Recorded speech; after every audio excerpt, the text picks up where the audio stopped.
What's up, guys? Reploid Bill from ReploidProductions.com, and today we're going to fall back in time with the NES front loader.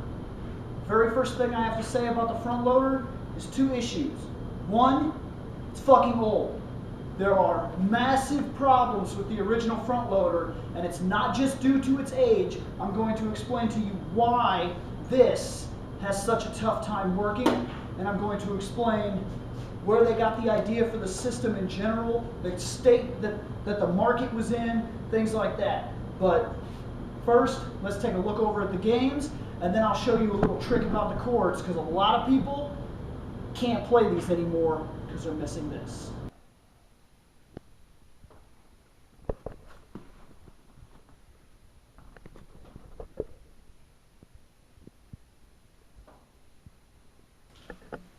All right. This is the NES front loader. For us, I want to say this hit us around 85. The issue with this system is a couple different things. One, the American market gaming was dead. It pretty much was non-existent. There were a couple things out there. Don't misunderstand me when I'm trying to say something here. It's just that the American market was no longer interested in console gaming. They were moving on, which happens with a lot of different fads in America in general. But Nintendo wanted to sell their product. Originally, it was under the name of the Famicom, which, or rather that's what it's referred to. Its actual name, the Family Computer in Japan. It looked very different from what we got. It was a top loader for one, which America was disgusted with. We didn't care for the crunch noise, and it wasn't necessarily sophisticated. People were moving into buying VCRs and other things like that. So Nintendo had this idea. Release this box. It was sleek by the standards of the time, a lot like a VCR, very, very easy to work, 2 powers, and this. They emulated a system called ZIF, which is called Zero Insertion Force. The problem with this is that in engineering, this follows the concept that if this took no effort at all to push, and then it activated a bunch of things inside of here, which then basically activated the unit and kept it going. A lot like what you have with a vacuum cleaner. Barely push the button, it all does everything itself after that. Very little force is applied to the user. The truth of the matter is that it was fake and bullshit. They avoided the top loader system in order to give us something that looked nice on our shelves and would allow us to hide the video games. We could push it in, push this down, close this, and be done with it. And it looked nice on our shelves and it put away nicely. The problem is that in order to do this, there's a connection board back here. It goes into a bunch of prongs that then come to the back, go down, come across, and go into another board. When you put this in, and the game goes into the back, a lot like a VCR, it actually has to be pushed down to make connection. That's where our issue comes in. A lot of the prongs in the back are made of a bronze. Bronze goes bad, especially when people do the most notorious damaging thing that you could possibly do to a Nintendo. We blew in it because we swore that this worked. It doesn't work. It's terrible for your system. It causes irreversible damage. You can't, the moisture in your mouth might not seem like much at first, but give this an entire year of buildup with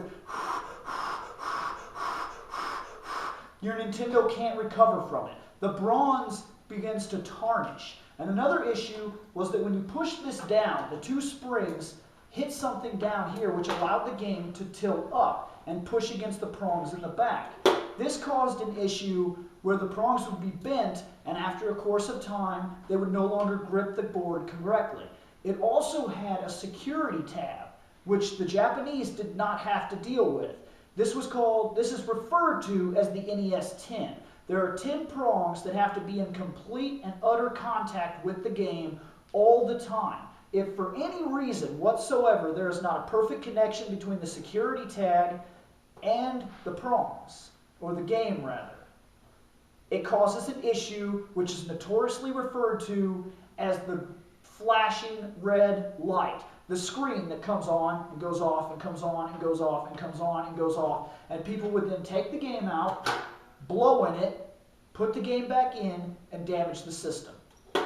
This is a lot of the little things that contributed to making this a legendary system that helped remarket video games in general, rebuild the gaming world, but it also led to its downfall. Many of these are broken, or dirty, or they don't work right, or the games have trouble with the NES 10. And a lot of people bought what was called the NES 101, referred to also as the top loader system. This got rid of the stupid double thing here, and you just had one board at the bottom that you plug straight into, and the games almost always worked. I'm fortunate enough to have a system. What we're not fortunate enough to have is cords. Before we throw a big fit and figure that we can't play the game and all is lost and throw the bitch away, and first off, don't fucking throw the system away. People are doing this. They're tossing these systems out and getting rid of them. The issue with this is that it takes the value of the system up. These are becoming more difficult to find. You might not think so when you look on eBay, but trust me, the number of systems sold is nowhere near the number of systems available today. Just every time you throw one of these away, when it's an easy fix, you run the value of these things up. And that sucks a dick for people like me that wanted to get a hold of one of these. I dug this out of storage. 13 and a half years in a moldy attic. I took the entire thing apart and rebuilt it from scratch. I cleaned everything, I did all the connectors and everything. Maybe at one point I'll show a describing video or something like that to show you how to do that should yours get broken. But right now let's go into the cords. We're actually fortunate enough that this had the RF connector and actually used AVI. A lot of people, this is weird, for some reason didn't actually know that they could run this AVI. There were literally people that were shocked when you try to explain this to them. So what we're going to do is I found a replacement cord. This leads to the 3, this is both my speakers, and that's my audio.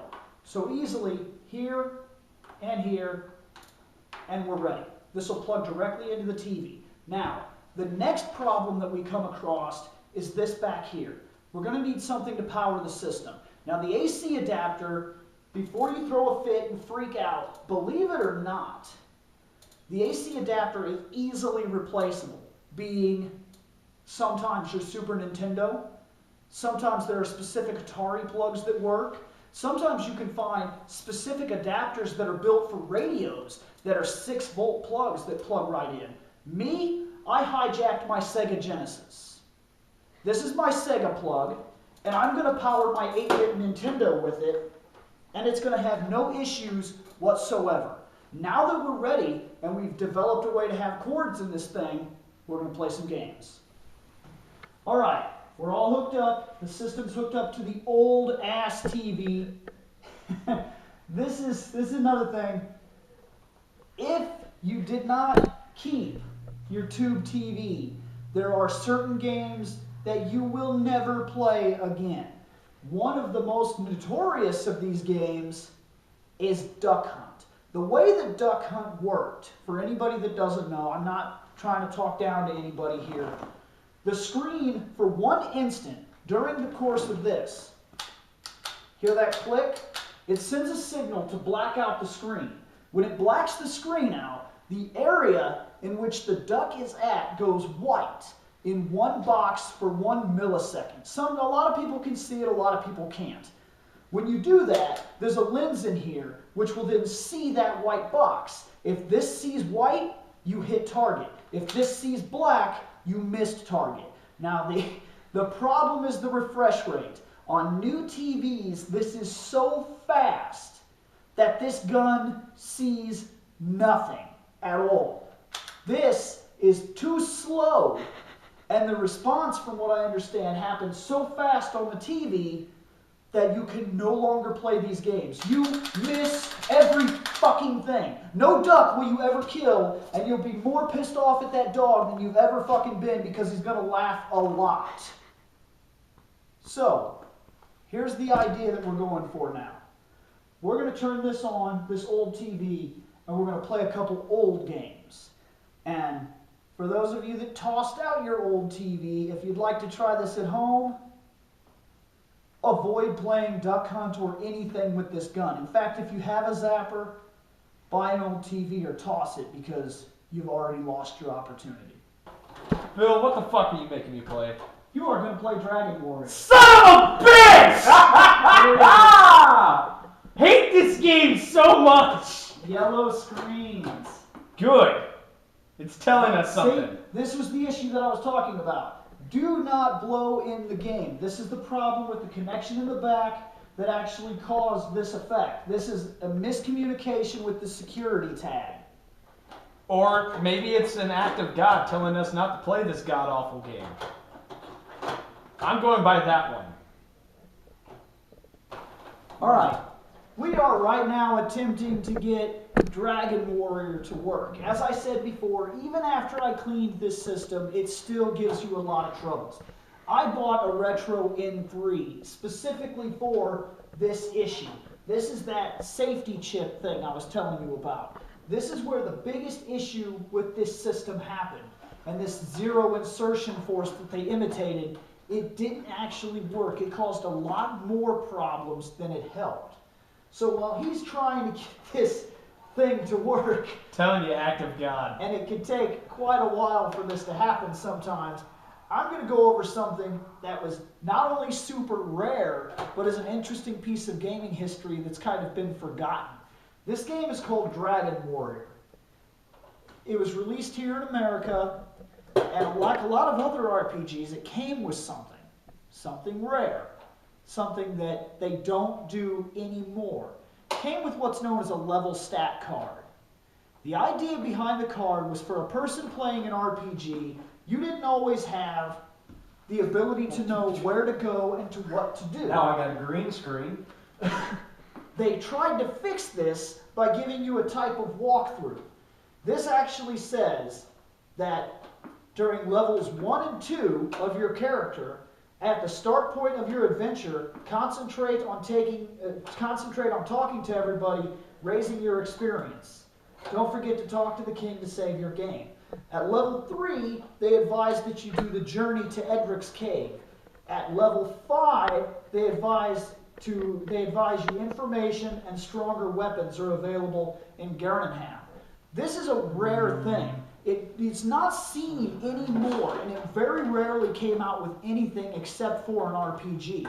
The idea was to give you a type of guide so that you didn't walk too far in one direction and end up on the other side of a cave or something like that, and Where all of a everything sudden will butt rape you where in like everything 3 is seconds. killing you.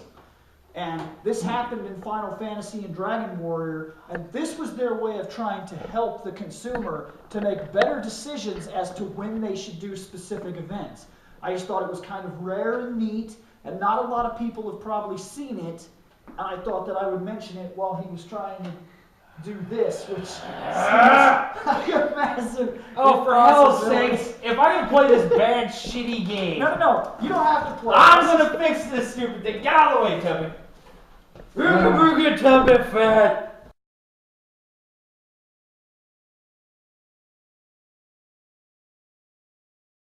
Well, at least we got past the first part of the problem. Make it work!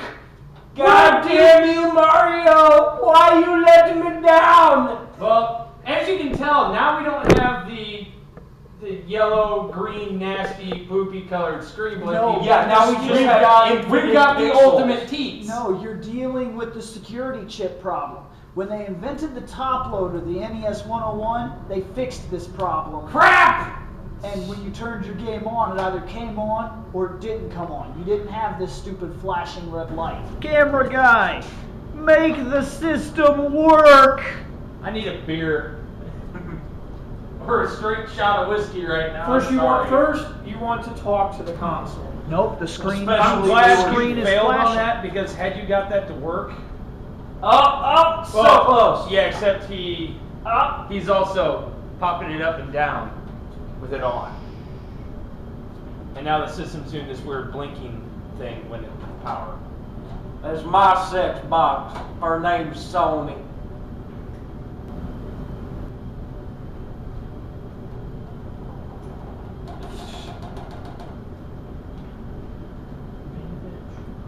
Yeah. Oh! security. Look at that. That's the security problem right there. It comes on, but unless it has complete communication with the security tag all the time, it automatically turns itself off after every so often of not having communication. So now the game works, but since those 10 prongs didn't make perfect connection, you can't play shit. Okay.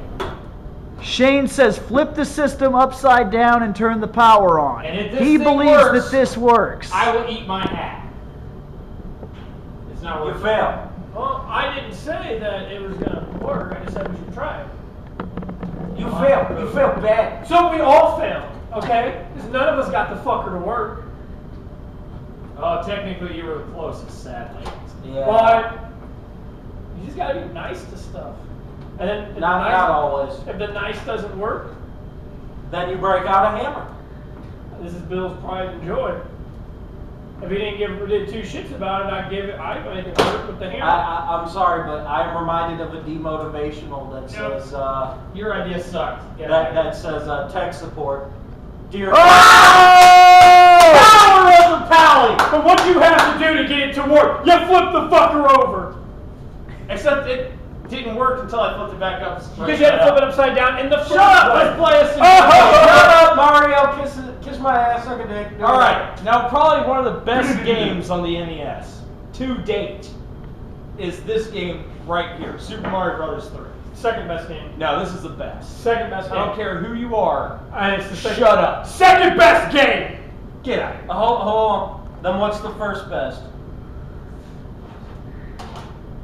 I swear to God, if you pull out something stupid, I'm gonna beat you with it, and I'm gonna beat you with my sheep. He's gonna beat him. Really? Get the hell out of here. Greatest game ever made. Play it and then do the What was that? Let me see that Highlight. game, guy. Yeah, no. thing. Once you play it, you'll be like, fuck Mario. I promise. Guy, you did fucking hold the game right, guy. You know, I just realized something. That game sucks a dick, guy. Oh, wow. Wow. I forgot how bogus this controller is. You want me to Jank for select? Yeah. You want me to turn it no up? work. What do you mean it no work? You have to hit it just perfectly. You have to stab your thumb into it. So are you gonna bitch all day or play Mario? Is someone else coming to join me, or am I playing this by myself? I was about to say. I thought this was a group effort, man. Come on. Plug in that controller guy. You're a group effort. No, that's what sets for. Aww. There's plenty of sets to go around. And around. And around. You want me to turn the TV up? You know, it's not my fault. All but right. I'm good at closing down buffets, and you are So, not. Super Mario Brothers 3. One of the neatest things about this is the little toad huts that we're going to get to later on. But as you go throughout, beat each world, pick up stuff from the toad huts, you can carry those power-ups later, and by hitting the B button, you flip open your little menu, in which I have nothing right now because, well, we just started the game. But you'll be able to choose which power-ups you give Mario, so that way he's not a little dinky bastard anymore. So that way if you have to go to, say, an underwater world and have the frog suit, you can use that. But let's play some good old school video games. I was hoping he would have died right I was there, gonna and laugh. I was gonna have a fucking hate. No, about that. Shroom! That's all right. Oh! I'm wondering if, because I can't remember if they added that for the remakes of the game. Why the fuck are you trying to go behind the world, dude? There's no getting anything in this shit other than the fucking one-up. You fucking kidding me here, son? Yes! That was Hell skill yeah. at its finest right there. I will forever envy your skill levels. You know, Goombas are not tough. Tough enough to kick Mario's ass, apparently. Mario's not that tough. Fly, Mario! Tell that to the next fat Italian mafia-based plumber you come across and I've never see come how across tough he is. one yet, so they're clearly not that tough. I missed a coin. Up, fool, up. No! Dang! This playthrough is loaded with fail. Fail. Brought to you by Nick Bennett. You can kiss my ass. You know how long it's been since I played this game? Yeah, for fucking ever. And your grandmother could still whoop your ass in this. Okay. Douche! Douche, move, son! Some of the greatest Mario I've ever seen. Bogus! Yes! Yes! Fuck. Once again, that was Fail, brought to you live from Nick Bin. Right here, Bill. Right here. I hope you die. Okay, but once again, to finally, bring up the point that Yes! Oh, well, that there was Fail, brought to you by Shane McCree. Yes. No, that was super fail. Wow, Shane. I didn't do anything. Evidently you did. Yeah, apparently you are. No! Get it! Get it! Mine. Yes! You failed! You failed bad! Yes! Oh, hey. Guess whose turn it is? Okay. Okay, now I'm going to show everyone a cool little trick. It's what? Because no one knows yeah, about nobody this. knows this one. Shane doesn't. This is Over the a entire big history of secret right Nintendo. here. Shane doesn't know I this really secret. don't. I didn't play Mario. Run, motherfucker, run. Jump, run. There you go. Now this is one of the hidden toad houses. For all you poor people that have not played Super Mario Bros. 3, I just got me a whistle. I can go to any world I want. Okay. We experienced a technical difficulty. Back to retro falling. We are at the end of Mario 3. So yeah, there's a slight gap in time. Yeah, In which we will- Where Nick used the warp whistle, went to World 6, died 12 times on one fucking level. I got my hammer suit, damn it! And when she We beat World 6, then we went all the way through 8. Yeah, Now we're here at the end. okay. This motherfucker has All you hammer. viewers out on the interwebs, Super Mario Bros. 3 is an amazing game. Except for World 7. World 7 can suck a dick. As a matter of fact, World 7 can suck all the dicks. Fuck that world. Okay. Keep a warp whistle. Alright. Now it is time. No. It is time to Show show my horrible arsenal. A hammer and 3 Starmen. Bowser's Castle. And he Oh, has yeah. 3 Marios to go before 3 he is Marios to reset. victory. Run, motherfucker. What are you worried about? You're a star. I'm a star Oh, guy. you fucking tard. Now you gotta start all fucking over again. I do, don't I? Yes. That I was should do this legit. Jump. Oh. Well done, sir. There you go. There's a reason why I did that. Uh-huh. yeah. I'm sure you messed up on purpose. I did it actually. Sure. My mom used to say she loved me, but it's not true. Oh. You almost stepped on that nuclear waffle. You're not gonna go up and get the... Shout out to James Rolfe. You Shout out to Failing. Congratulations. Once again, that was Failing, brought to you by Nicholas Bennett. Booyah! Oh yeah, that's right. I think I Where there is a fail, there is a Nick.